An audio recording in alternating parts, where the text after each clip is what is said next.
Hello, thanks for joining us again today. Well, today it is Wednesday, and it's July the 29th, and I hope your Wednesday's going well thus far. And because it is Wednesday, many of you will be able to take advantage of your Wednesday evening Bible study, and I know that'll be a blessing to you. So we're going to go ahead and jump right into this. We started on Monday with a series that basically is about the friendship between Jonathan, the son of King Saul, and David. And on Monday, we talked about Jonathan's character, the first really mention of Jonathan, and we saw, of course, his great faith in the Lord. Yesterday, of course, we saw the interaction between David and Jonathan, where this friendship is established, and how you can tell how godly and how spiritual it was in nature. Then today we're going to talk about its first really big test, and really the test that would continue all the way through until Jonathan's life would end. So to help us understand that, we're going to be 1 Samuel chapter 18, verse 12, and then we'll jump right over to chapter 19, rather. So notice 1 Samuel chapter 18, verse 12, it says, "And Saul was afraid of David because the Lord was with him and was departed from Saul." So we're not going to give all the details, but Saul became very envious, and Saul was making some very bad decisions. And he noticed that that David, the Lord was with him and was using him mightily, and that made that alone is the only reason why Saul became an enemy to David. So because of that, notice what happens here in chapter 19, verse 1. "And Saul spake to Jonathan his son and to all his servants that they should kill David." Now, yesterday, of course, we talked about how Jonathan and David met, and how that friendship was established, and how Jonathan loved David as his own soul. Now we find out that the father to Jonathan has made a declaration that David should die. Now think about that. Here's a friendship that you have established with someone, and then all of a sudden your own father, which is what makes this very difficult, his own father says that David has to die. That's a command of the king. And certainly Jonathan, being the son of the king, still the bearing was on the part of the king part of it. It's a command. And all the servants heard that command, and that's what was supposed to happen. And then notice verse 2, "But Jonathan, Saul's son, delighted much in David. And Jonathan told David, saying, Saul my father seeketh to kill thee. Now therefore I pray thee, take heed to thyself until the morning, and abide in a secret place, and hide thyself. And I will go out and stand beside my father in the field where thou art, and I will commune with my father of thee, and what I see that I will tell thee." Then notice verse 4, "And Jonathan spake good of David unto Saul his father, and said unto him, Let not the king sin against his servant, against David, because he hath not sinned against thee, and because his works have been to thee very good." To thee were very good. So naturally, David had done no wrong. This was basically an envious king that wanted David out of the way, because he recognized that the Lord was with David, and that he was no longer working through Saul. And of course, that's what made Saul want to kill David. Now here we go. Here's the friendship aspect of it. Here we have Jonathan. He's stuck between his friend and his father.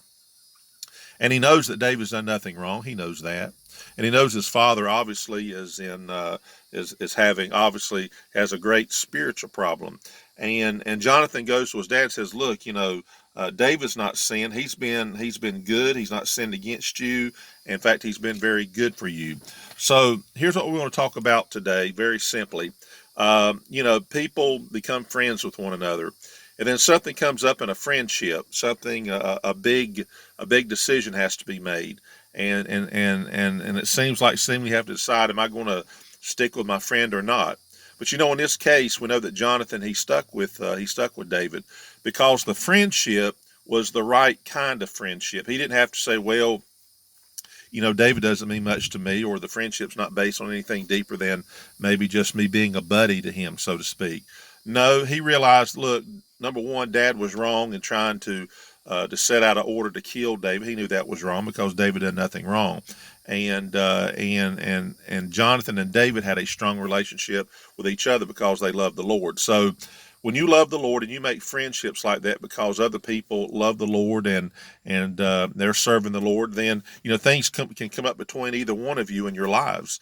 And what a friend's going to do? Well, a friend's going to stick with a friend, and I'm so glad that the Lord sticks with us. There could be a lot of reasons why He could abandon us or say, you know what, I'm breaking off that friendship, but He doesn't do that. And of course, we have a relationship like a child-to-father relationship through the new birth. But the point I want to make here is the friendships that we have. Certainly, you ought to be careful in making friendships. If it's not a good and godly friendship, then that right there in and of itself is something that needs to be avoided. But if you've got someone and something comes up in their life and you've made a friendship with someone, you're going to stick with them, then that's the right thing to do. And in this case, Jonathan was stuck between obeying Dad and honoring Dad, and or saying, you know what, I've got to do the right thing. So in life, we have to choose to do the right thing. Sometimes that's not very easy. Sometimes you have to decide between relatives when they might do or say something wrong. Where you say, you know what, I've got to stay the course. I've got to do the right thing. That's a hard thing to do. It's a very hard thing to do unless you're strong with the Lord. Then many people don't do that. That they cave in and they go ahead and compromise, or sometimes just totally do wrong in an effort just to keep a family bond, so to speak. You'll always be related to whoever you're related to, but this friendship was based on a spiritual tie and a spiritual bond, and that wasn't going to change. So David had done nothing wrong. And as a matter of fact, King Saul rather, was very angry that the Lord was working through David and no longer was working through Saul. And Saul is a sad case, really, because Saul, at the very beginning, was the best in the country. He didn't even want to be king. In fact, he hid from him the day they was going to crown him king. And but he made decisions that obviously started to unravel his life. So today, let's just learn this. Let's make friendships. Let's make friendships. Let's make godly friendships. Let's stick with those friendships. Let's be friends to our friends, and let's stick with them when they go through the troubles and trials of life. And when we have to decide sometimes between other relationships, then you just have to go the right path. And that's just the right thing to do. So until tomorrow, we hope you have a great Wednesday, and stay healthy and stay safe, of course, during these days. And God bless you.